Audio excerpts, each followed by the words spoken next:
Hello बच्चों, आज हम पढ़ने जा रहे हैं 12th क्लास का नया सिलेबस हिंदी का। जो नया सिलेबस आया है 9 लेसन पढ़ने जा रहे हैं, जिसका नाम है चीफ की दावत और जिसके लेखक का नाम है भीष्म साहनी। बहुत ही मार्मिक कथा है ये। इस कथा में ये बताया गया है कि जो हमारे मध्यम वर्गीय परिवार होते हैं, हम कहीं जॉब करते हैं किसी कंपनी में या किसी ऑफिस में, तो वहाँ पे हमारे जो मिडिल क्लास फैमिली में क्या होता है ना कि हम चाहते हैं कि हम जल्दी से तरक्की कर दें। मतलब उस तरक्की को पाने के लिए, जल्दी पाने के लिए 1 साल के अंदर-अंदर या कुछ महीनों में हम सोचते हैं हमारी इनकम बढ़ जाए, हमारा ओहदा बढ़ जाए। तो हम क्या करते हैं कि हमारे जो सीनियर होते हैं ऑफ़िस में, हमारा बॉस जो मालिक होते हैं, हम उन्हें खुश करने के लिए कुछ अपने ही घर परिवार में अपने बुज़ुर्गों के साथ कुछ ऐसा व्यवहार कर देते हैं कि जो बहुत ही अच्छा नहीं होता है। उसी का इस लेखक ने इस कहानी के माध्यम से बच्चा बताया है कि हम अपनी तरक्की के को देखते हुए हम ये भी भूल जाते हैं कि हमारे घर में जो बड़े बुजुर्ग हैं, हमें उनके साथ कैसा बिहेव करना है, कैसा व्यवहार करना है। हम ये भी नहीं सोच पाते कि उन्हें हमारी वो तो हमेशा हमारा अच्छा ही चाहते हैं, लेकिन हम उनके साथ बुरा कर जाते हैं अपने मतलब के चक्कर में। तो वही इसमें बताया है। आइए कहानी को आगे बढ़ाते हैं। इसका नाम है चीफ की दावत। आज मिस्टर श्यामनाथ के घर चीफ की दावत थी। श्यामनाथ और उसकी धर्मपत्नी को पसीने पोंछने की भी फुर्सत ना थी। पत्नी ड्रेसिंग गाउन पहने, उलझे हुए बालों का जूड़ा बनाए, मुंह पर फैली हुई सुर्खी और पाउडर को भूले, और मिस्टर श्यामनाथ सिगरेट फूंकते हुए चीजों की फेहरिस्त हाथ में थामे एक कमरे से दूसरे कमरे में आ जा रहे थे। इसमें बताया है कि श्यामनाथ है और उन जो एक ऑफिस में काम करता है और उसकी वाइफ है। तो उसने क्या किया है कि अपने मालिक को अपने ऑफिस के में जो उसका बॉस है, उन्हें डिनर पे बुलाया है। किस लिए बुलाया है? ताकि उसकी तरक्की हो सके, जल्दी से जल्दी वो कामयाबी छू सके। तो इसीलिए वो अपने घर को सजाने संवारने में और डिनर की तैयारी में लगा है। आखिर 5 बजते बजते तैयारी मुकम्मल होने लगी। कुर्सियां, मेज, तिपाइयां, नैपकिन, फूल सब बरामदे में पहुंच गए। ड्रिंक का इंतजाम बैठक में कर दिया गया। अब घर का फालतू सामान अलमारियों के पीछे और पलंगों के नीचे छिपाया जाने लगा। तभी श्यामनाथ के सामने सहसा एक अड़चन खड़ी हो गई। माँ का क्या होगा? क्या होता है ना, मिडिल क्लास फैमिली में बहुत सारा सामान होता है।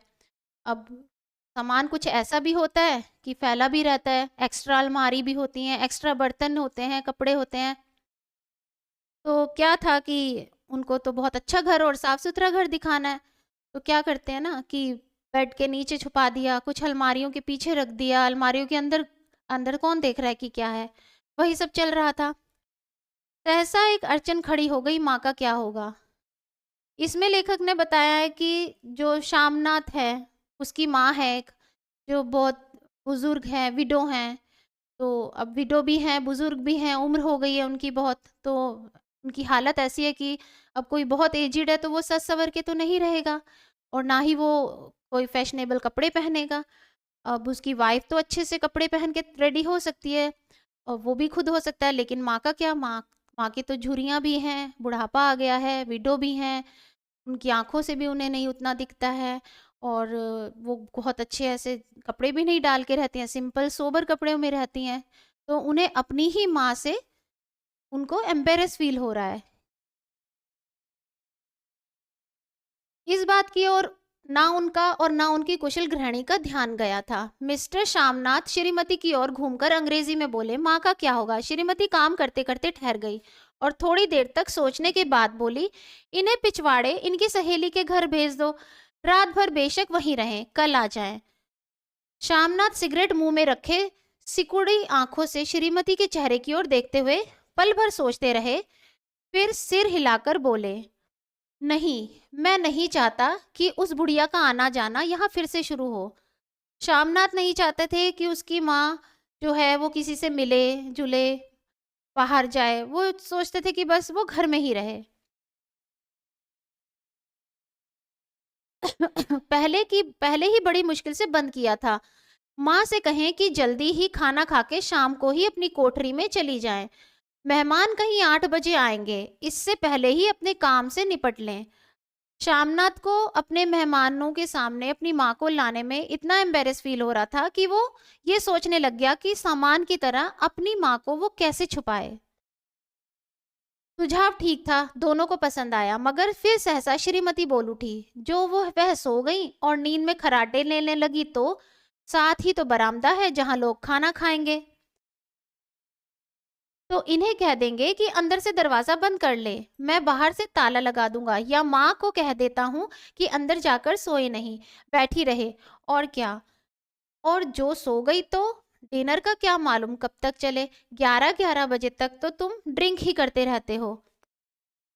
अब उसकी वाइफ को तो पता था और उसे भी पता था कि मेहमान आएंगे, उसका बॉस आएगा तो वो ड्रिंक पार्टी भी होगी, ड्रिंक पार्टी लेट तक चलेगी, लेट नाइट, और उसके बाद तब डिनर होगा।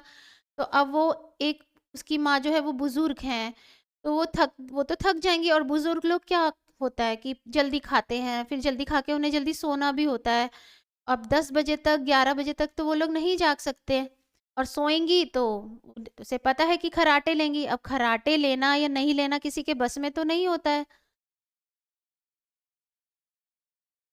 श्यामनाथ कुछ खिज उठे जब उनकी पत्नी ने कहा कि तुम तो लेट हो जाओगे ड्रिंक करते करते, और अगर वो फिर सो गई अंदर तो। श्यामनाथ कुछ खिज उठे, साथ हाथ झटकते हुए बोले, अच्छी भली ये भाई के पास जा रही थी, तुमने यूं ही खुद अच्छा बनने के लिए बीच में टांग अड़ा दी। वाह, तुम माँ और बेटे की बातों में मैं क्यों बुरी बनूं, तुम जानो और वह जाने। जो श्यामनाथ थे उनके भाई लेने आए थे, तो उनकी वाइफ ने मना कर दिया, तो अब श्यामनाथ को अपने मेहमानों के आगे अपनी माँ को दिखाने में इतनी शर्म महसूस हो रही है कि उसे ये लग रहा है कि रोकना ही नहीं चाहिए था। मिस्टर श्यामनाथ चुप रहे। यह मौका बहस का ना था, समस्या का हल ढूंढने का था। उन्होंने घूमकर माँ की कोठरी की ओर देखा। कोठरी का दरवाजा बरामदे में खुलता था। बरामदे की ओर देखते हुए झट से बोले, मैंने सोच लिया है, और उन्हीं कदमों से माँ की कोठरी के बाहर जा खड़े हुए। माँ दीवार के साथ एक चौकी पर बैठी दुपट्टे से मुंह सिर लपेटे माला जप रही थी। सुबह से तैयार ही होते देखते हुए माँ का भी दिल धड़क रहा था। बेटे के दफ्तर का बड़ा साहब घर पर आ रहा था, सारा काम सुबीते से चल जाए। माँ, आज तुम खाना जल्दी खा लेना, मेहमान लोग 7:30 बजे आ जाएंगे। माँ ने धीरे से मुंह पर से दुपट्टा हटाया और बेटे को देखते हुए कहा, आज मुझे खाना नहीं खाना है बेटा, तुम जानते तो हो मांस मछली बने तो मैं कुछ नहीं खाती, जैसे भी हो अपने काम से जल्दी निपट लेना, अच्छा बेटा। श्यामनाथ जानता था कि अगर उसके घर में मांस मछली बनता है तो उसकी माँ नहीं खाती, वो पूजा पाठ करती हैं, माला जपती हैं, तो वो नॉनवेज नहीं खाती हैं। तो जब मांस मछली घर में बनता है तो वो उस दिन व्रत कर लेती थी, वो खाती ही नहीं थी। तो इस बात से भी श्यामनाथ को कोई फर्क नहीं पड़ता कि मेरी माँ खाना नहीं खा पाएगी, क्योंकि उसे सिर्फ अपनी तरक्की चाहिए, उसे सिर्फ अपनी तरक्की, अपने बॉस से मतलब है। वो ये चाहता है कि एनी हाउ मेरी तरक्की होनी चाहिए, चाहे कुछ भी हो जाए। उसे अपनी माँ की कोई कद्र नहीं है, माँ का कोई ख्याल नहीं है, सोएं चाहे ना सोएं, खाएं चाहे ना खाएं, बस उसको ये है कि मेरी माँ सामने नहीं आनी चाहिए, मेरी बेइज्जती नहीं होनी चाहिए। उसको अपनी माँ को दिखाने में यही बेइज्जती महसूस हो रही है कि मैं अपनी अपनी बूढ़ी माँ को कैसे दिखाऊंगा। और माँ, हम लोग पहले बैठक में बैठेंगे, उतनी देर तुम यहाँ बरामदे में बैठना, फिर जब हम यहाँ आ जाएं तो तुम गुसल खाने के रास्ते बैठक में चली जाना। माँ अवाक बेटे का चेहरा देखने लगी, फिर धीरे से बोली, अच्छा बेटा। और माँ, आज जल्दी सो नहीं जाना, तुम्हारे खर्राटों की आवाज दूर तक जाती है। माँ लज्जित सी आवाज में बोली, क्या करूं बेटा, मेरे बस की बात नहीं है, जब से बीमारी से उठी हूं नाक से सांस नहीं ले सकती। मिस्टर श्यामनाथ ने इंतजाम तो कर दिया, फिर भी उनकी उधेड़ बुन खत्म नहीं हुई। जो चीफ अचानक उधर आ निकला तो 8-10 मेहमान होंगे, देसी अफसर, उनकी स्त्रियां होंगी, कोई भी गुसलखाने की तरफ जा सकता है। क्षोभ और क्रोध में वह फिर झुंझलाने लगा।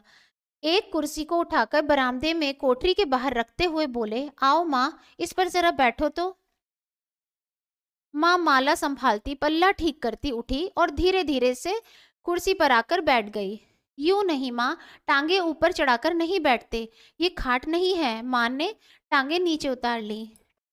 श्यामनाथ को अपनी तरक्की के लालच में इतना भी याद नहीं रहा कि उसकी बूढ़ी माँ, जिसमें ताकत नहीं है, जो बहुत कमजोर है, उसे वो रात तक अपनी पार्टी के चक्कर में जागने को भी कह रहा है और एक कुर्सी पर बैठने के लिए कह रहा है, वो भी टांगे लटका कर। क्योंकि जबकि वो जानता है कि बुढ़ापे में अगर कोई यंग भी है और अगर वो 4 घंटे तक टांगे लटका के बैठा रहेगा तो उसके भी टांगों में दर्द होगा, पेन होगा। लेकिन उसे अपनी माँ की चिंता नहीं है, उसे बस अपनी तरक्की की चिंता है। उसकी माँ चाहे 2 4 घंटे 5 घंटे टांगे लटका कर बैठी रहे, कुछ भी हो, उसे कोई मतलब नहीं माँ से। और खुदा के वास्ते नंगे पांव नहीं घूमना, ना ही वह खड़ाऊ पहनकर सामने आना। किसी दिन तुम्हारी वह खड़ाऊ उठाकर मैं बाहर फेंक दूंगा। माँ चुप रही। कपड़े कौन से पहनोगी माँ? जो है वही पहनूंगी बेटा, जो कहो पहन लूंगी। मिस्टर श्यामनाथ सिगरेट मुंह में रखे फिर अध खुली आंखों से माँ की ओर देखने लगे और माँ के कपड़ों की सोचने लगे। श्यामनाथ हर बात में तरतीब चाहते थे, घर का सब संचालन उनके अपने हाथ में था।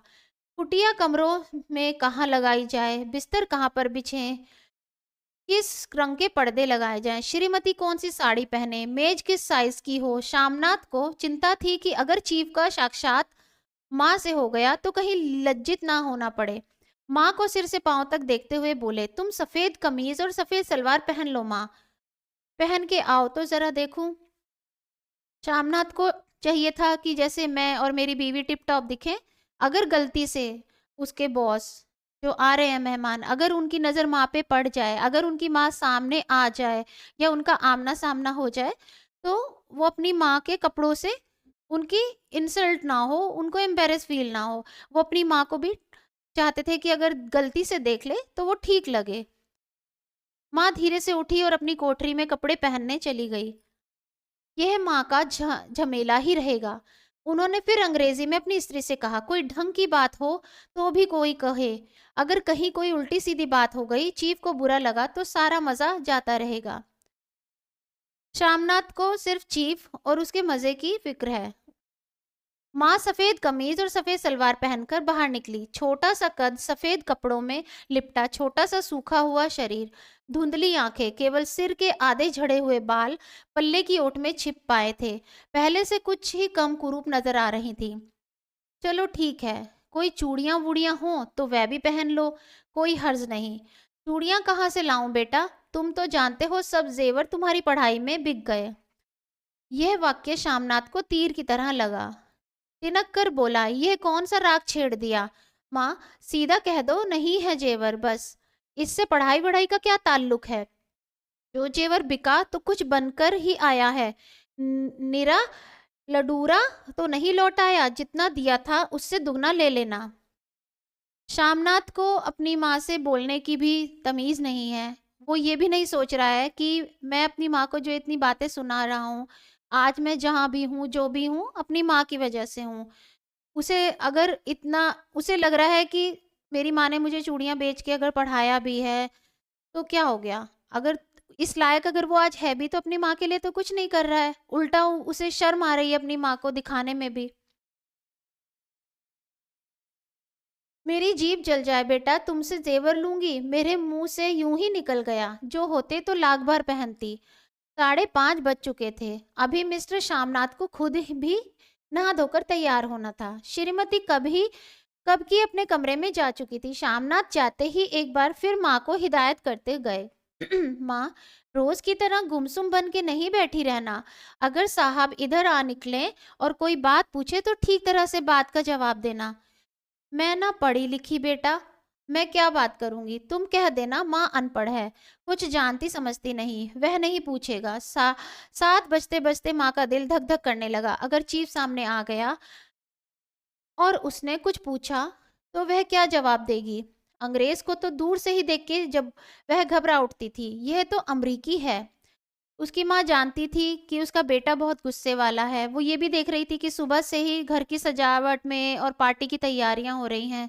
ऊपर से जिस तरह का वो बर्ताव अपनी माँ के साथ कर रहा था कि ये कपड़े पहनो, वो कपड़े पहनो, ऐसे बैठो, वैसे बैठो, सामने मत आना, गुसलखाने के रास्ते से चले जाना। तो ये सब देख के वो बहुत घबरा गई थी कि गलती से सामना हो गया या उस अंग्रेज ने कुछ इंग्लिश में बात कर ली या कुछ ऐसा बोल दिया और मैं नहीं जवाब दे पाई तो मेरा बेटा फिर नाराज हो जाएगा। वो इसी उधेड़-बुन में लगी हुई थी। एक कामयाब पार्टी वह है कुछ पूछा तो वह क्या जवाब देंगी? अंग्रेज को तो दूर से ही देख के वह घबरा उठती थी। तो यह तो अमरीकी है, ना मालूम क्या पूछे, मैं क्या कहूंगी? माँ का जी चाहा कि चुपचाप पिछवाड़े विधवा सहेली के घर चली जाए, मगर बेटे के हुक्म को कैसे टाल सकती थी। चुपचाप कुर्सी पर से टांगे लटकाए वहीं बैठी रही। एक कामयाब पार्टी वह है जिसमें ड्रिंक कामयाबी से चल जाए। शामनाथ की पार्टी सफलता के शिखर चूमने लगी। वार्तालाप उसी रो में बह रहा था जिस रो में गिलास भरे जा रहे थे। कहीं कोई रुकावट ना थी, कोई अड़चन ना थी। साहब को विस्की पसंद आई थी, मेम साहब को पर्दे पसंद आए थे, सोफा कवर का डिजाइन पसंद आया था, कमरे की सजावट पसंद आई थी। इससे बढ़कर क्या चाहिए? साहब तो ड्रिंक के दूसरे दौर में ही चुटकुले और कहानियां कहने लग गए थे। दफ्तर में जितना रौब रखते थे, यहाँ पर उतना ही दोस्त परवर हो रहे थे। और उनकी स्त्री काला गाउन पहने, गले में सफेद मोतियों का हार सेट और पाउडर की महक से ओत प्रोत कमरे में बैठी सभी देसी स्त्रियों की आराधना का केंद्र बनी हुई थी। बात बात पर हंसती, बात बात पर सिर हिलाती और शामनाथ की स्त्री से तो ऐसे बातें कर रही थी जैसे उनकी पुरानी सहेली हो। और इसी रो में पीते पिलाते 10:30 बज गए। वक्त गुजरता पता ही न चला। आखिर सब लोग अपने अपने गिलासों में से आखिरी घूंट पीकर खाना खाने के लिए उठे और बैठक से बाहर निकले। आगे आगे शामनाथ रास्ता दिखाते हुए, पीछे चीफ और दूसरे मेहमान। बरामदे में पहुंचते ही शामनाथ सहसा ठिठक गए। जो दृश्य उन्होंने देखा उससे उनकी टांगे लड़खड़ा गईं और क्षण भर में सारा नशा हिरन होने लगा। बरामदे में एन कोठरी के बाहर माँ अपनी कुर्सी पर ज्यों की त्यों बैठी थी, मगर दोनों पांव कुर्सी की सीट पर रखे हुए और सिर दाएं से बाएं और बाएं से दाएं झूल रहा था और मुंह में से लगातार गहरे खर्राटों की आवाज आ रही थी। जब सिर कुछ देर के लिए टेढ़ा होकर एक तरफ को थम जाता तो खर्राटे और भी गहरे उठते। शामनाथ की पार्टी चल रही थी, ये लोग ड्रिंक कर रहे थे और माँ बेचारी शाम से बैठे बैठे रात के 10 10:30 बजे तक वैसे ही कुर्सी पे बैठी थी। तो अब वो एजिड है, थकान हो गई, भूखी भी थी, तो क्या करेंगी? उन्होंने थकान नहीं सह पाई, अपने टांगे कुर्सी के ऊपर रख के बैठ गई और बैठने के बाद इतनी रात होने के बाद उन्हें नींद आ गई। तो इसमें भी शामनाथ को बहुत बेइज्जती महसूस हो रही थी। और फिर एक झटके से नींद टूटती। बाएं और मुंह लगातार खर्राटों से आवाजें आ रही थी। जब सिर कुछ देर के लिए टेढ़ा होकर एक तरफ थम जाता तो खर्राटे और भी गहरे उठते और फिर जब झटके से नींद टूटती तो सिर फिर दाएं से बाएं झूलने लगता। पल्ला सिर पर से खिसक आया था और माँ के झरे हुए बाल आधे गंजे सिर पर अस्त व्यस्त बिखर रहे थे। देखते ही शामनाथ क्रोधित हो उठे। जी चाहा कि माँ को धक्का देकर उठा दे और उन्हें कोठरी में धकेल दें, मगर ऐसा करना संभव ना था। शामनाथ एक ऐसा बेटा था जिसको अपनी माँ से कोई लेना देना नहीं था, कोई प्यार नहीं था, कोई इज्जत नहीं थी। उसने अपने एक बॉस को खुश करने के चक्कर में इतना खराब, इतना गंदा अपनी माँ के लिए सोच लिया कि कोई बेटा ऐसे कैसे सोच सकता है, और वो भी अपनी अपनी ही माँ के लिए, कि उसे धक्का देकर अंदर कोठरी में कर दे या नींद से उठा दे।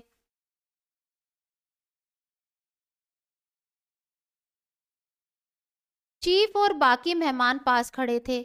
माँ को देखते ही देसी अफसरों की कुछ स्त्रियां हंसती कि इतने में चीफ ने धीरे से कहा, पुअर डियर।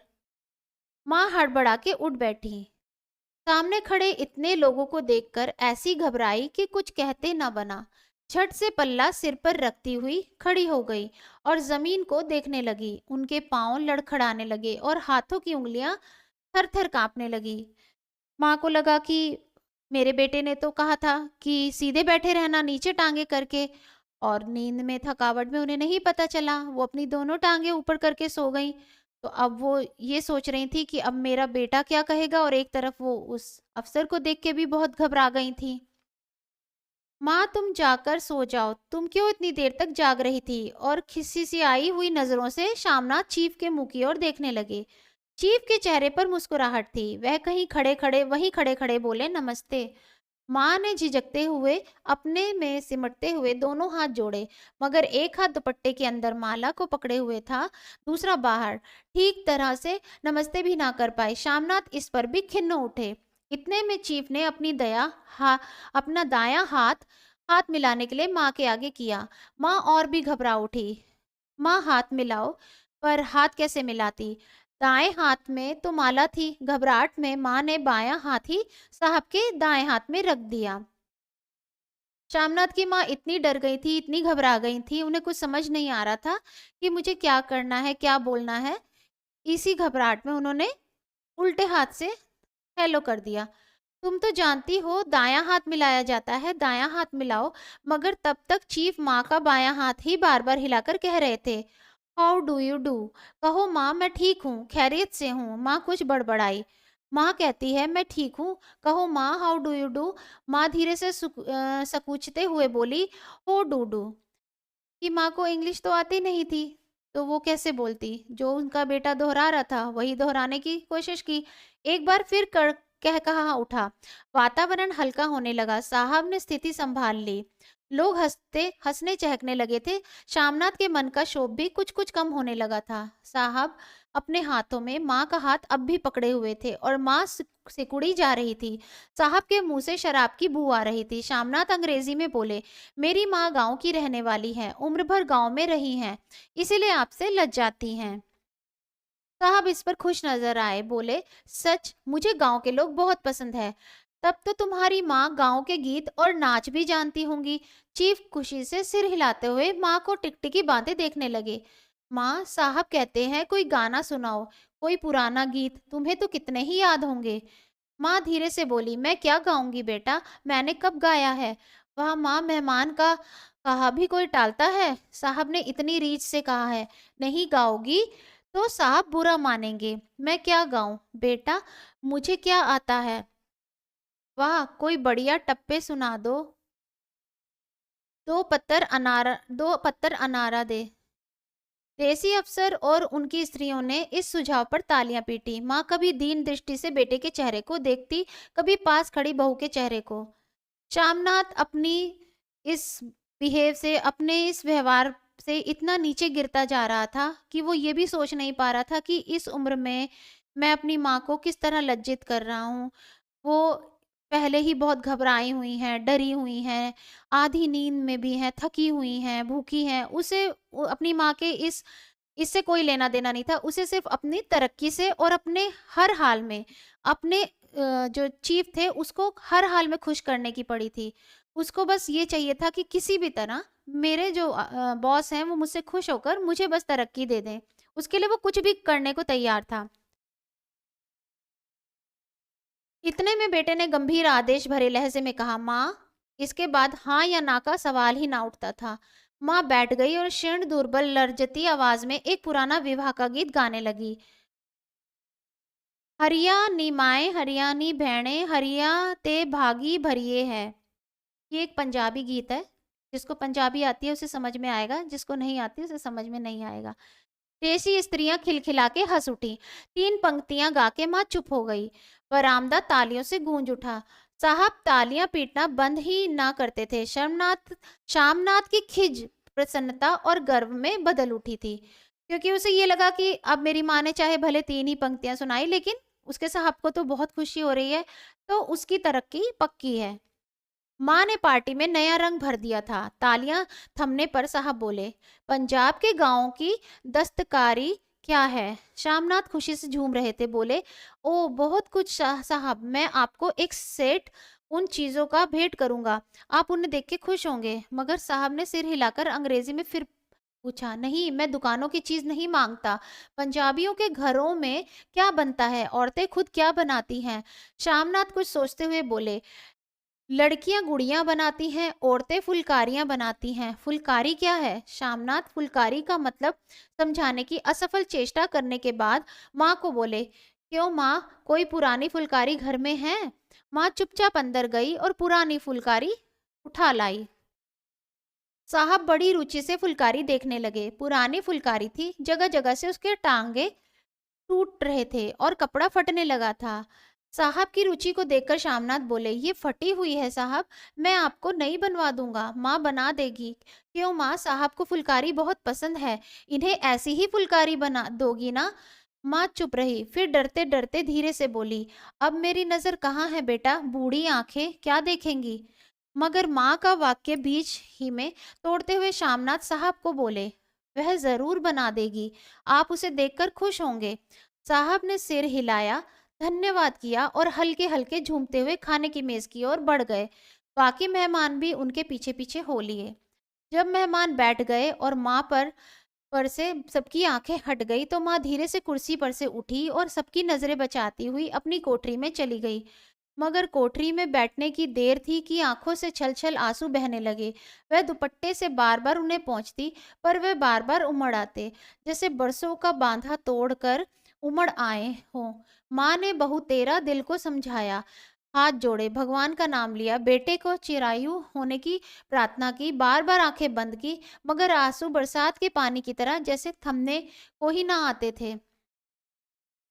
शामनाथ की माँ को इतना दुख हो रहा था क्योंकि वो यही सोच रही थी कि मेरे बेटे को कोई परवाह नहीं है मेरी, ना ही उसे मेरी कोई उसे आंखों से दिखाई नहीं देता, उसकी आंखें कमजोर है, लेकिन वो इस तरह से बोल रहा था जैसे उसकी माँ सच में वो फुलकारी बहुत अच्छे से बना देगी या उन्हें कोई दिक्कत नहीं होगी। वो अपनी माँ की किसी भी दिक्कत, किसी भी परेशानी को समझने को तैयार ही नहीं था। आधी रात का वक्त होगा, मेहमान खाना खाकर एक एक करके जा चुके थे।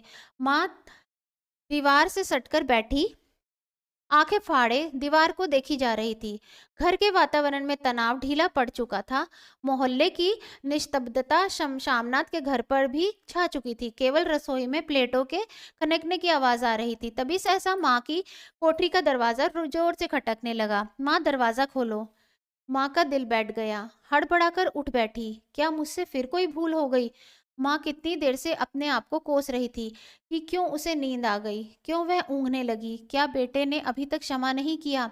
माँ उठी और कांपते हाथों से दरवाजा खोल दिया। दरवाजा खुलते ही श्यामनाथ झूमते हुए आगे बढ़ आए और माँ को आलिंगन में भर लिया। ओ अम्मी, तुमने तो आज रंग ला दिया, साहब तुमसे इतना खुश हुआ कि क्या कहूँ। ओ अम्मी, अम्मी। माँ की छोटी सी काया सिमटकर बेटे के आलिंगन में छिप गई। माँ की आंखों से फिर आंसू आ गए। उन्हें पहुंचती हुई धीरे से बोली, बेटा तुम मुझे हरिद्वार भेज दो, मैं कब से कह रही हूँ। जब उसके बेटे ने उसे भले अपने ही मतलब के लिए लेकिन प्यार से जब गले लगाया तो वो उस समय थोड़ी देर के लिए खुश हो गई और खुशी के मारे वो रोने लगी। शामनाथ का झूमना सहसा बंद हो गया और उनकी पेशानी पर फिर तनाव के बल पड़ने लगे। उनकी बाहें माँ के शरीर पर से हट आईं। क्या कहा माँ, ये कौन सा राग तुमने फिर छेड़ दिया? शामनाथ का क्रोध बढ़ने लगा था। बोलते गए, तुम मुझे बदनाम करना चाहती हो ताकि दुनिया कहे कि बेटा माँ को अपने पास नहीं रख सकता। नहीं बेटा, अब तुम अपनी बहू के साथ जैसा मन चाहे रहो। मैंने अपना खान खा पहन लिया, अब ये हाँ क्या करूंगी? जो थोड़े दिन जिंदगी के बाकी हैं भगवान का नाम लूंगी। तुम मुझे हरिद्वार भेज दो। तुम चली जाओगी तो फुलकारी कौन बनाएगा? साहब से तुम्हारे सामने ही फुलकारी देने का इकरार किया है। यहाँ पे लेखक यही बता रहा है कि कुछ बेटे ऐसे होते हैं, इस तरह से होते हैं कि अपने माँ बाप को वो जरा भी कुछ नहीं समझते, कोई इज्जत नहीं देते, उन्हें उनके बूढ़े होने पे उन्हें एक सामान की तरह ट्रीट करते हैं। जैसे घर के सामान को गंदा लग रहा है, पुराना हो गया है, धूल मिट्टी आ गई है या थोड़ा सा टूट रहा है, घिस गया है, तो उसे छुपा दो ताकि घर सुंदर दिखे। तो वो अपने बूढ़े होने पे अपने माँ बाप को भी ऐसे ट्रीट करते हैं कि वो उनके मुंह पे झुर्रियां आ गई हैं, वो सुंदर नहीं दिख रहे हैं, तो उन्हें किसी तरह से छुपा दो या घर से भगा दो। अपनी माँ के लिए उसे कोई भी दर्द नहीं है, कोई भी प्यार नहीं है। अभी भी उसको अगर अपनी माँ को हरिद्वार नहीं भेजना है तो उसका रीजन सिर्फ एक ही है कि या तो लोग उसकी बदनामी करेंगे और उसे अपना काम निकालना है, उसे बाकी इससे ज्यादा अपनी माँ से कोई लगाव नहीं है। माँ तुम मुझे धोखा देके यूं चली जाओगी, मेरा बनता काम बिगाड़ोगी, जानती नहीं साहब खुश होगा तो मुझे तरक्की मिलेगी। माँ चुप हो गई। फिर बेटे के मुंह की ओर देखती हुई बोली, क्या तेरी तरक्की होगी? क्या साहब तेरी तरक्की कर देगा? क्या उसने कुछ कहा है? कहा नहीं, मगर देखती नहीं कितना खुश गया है। कहता था जब तेरी माँ फुलकारी बनाना शुरू करेगी तो मैं देखने आऊंगा कि कैसे बनाती है। जो साहब खुश हो गया तो मुझे इससे बड़ी नौकरी भी मिल सकती है, मैं बड़ा अफसर बन सकता हूँ। माँ के चेहरे का रंग बदलने लगा, धीरे धीरे उसका झुर्रियों भरा मुंह खिलने लगा, आंखों में हल्की हल्की चमक आने लगी। तो तेरी तरक्की होगी बेटा। लेखक इसमें बता रहा है कि माँ बाप एक ऐसी चीज है कि उनके बच्चे उनके साथ कितना भी बुरा व्यवहार कर लें, कुछ भी बोल दें, लेकिन जहाँ बात उनके बच्चों की भलाई की आती है, जहाँ बात बच्चों की तरक्की की आती है, जहाँ पे बात उनकी लाइफ संवरने की आती है, तो एक माँ और बाप उस हद तक चले जाते हैं जहाँ उनका शरीर और उनकी शरीर के अंग भी साथ दें चाहे ना दें, लेकिन वो मरते दम तक अपने बच्चों के लिए वो सब करने के लिए तैयार रहते हैं जिससे उनके बच्चे को खुशी मिल सके। तो मैं बना दूंगी बेटा, जैसे बन पड़ेगा बना दूंगी। और माँ दिल ही दिल में फिर बेटे के उज्जवल भविष्य की कामनाएं करने लगी। और मिस्टर श्यामनाथ, अब सो जाओ, माँ कहते हुए तनिक लड़खड़ाते हुए अपने कमरे की ओर घूम गए। तो यहीं पे ये कहानी खत्म होती है। आपने इसमें देखा कि एक बेटा है जिसे सिर्फ अपनी तरक्की से मतलब है, उसे जल्दी से जल्दी बड़ा ऑफिसर बनना है, उसे अपने बॉस को खुश करके अपने ऑफिस में एक बड़ा ओहदा लेना है, जिसके चक्कर में उसने अपनी माँ को कितनी तकलीफ दी, क्या किया, कितने क्या कुछ नहीं कहा, क्या कुछ किया, उसे उससे कोई मतलब नहीं है। लेखक यही बता रहा है कि हमारी मिडिल क्लास फैमिली में अधिकतर परिवारों में आज भी ये होता है और होता रहेगा, क्योंकि हमें सिर्फ अपनी तरक्की से मतलब रह गया है, हमें सिर्फ अपनी चीज़ों से मतलब रह गया है। हमें लगता है कि बस हमारे घर में सब सुंदर दिखें, अच्छे दिखें, हमें किसी को खुश करना है, तो उन्हें अपने पेरेंट्स से कोई मतलब नहीं रहा, उनकी कोई रिस्पेक्ट नहीं रही, जो बहुत ही गलत है। तो यहीं पे कहानी को ख़त्म करते हैं, इस लेसन को।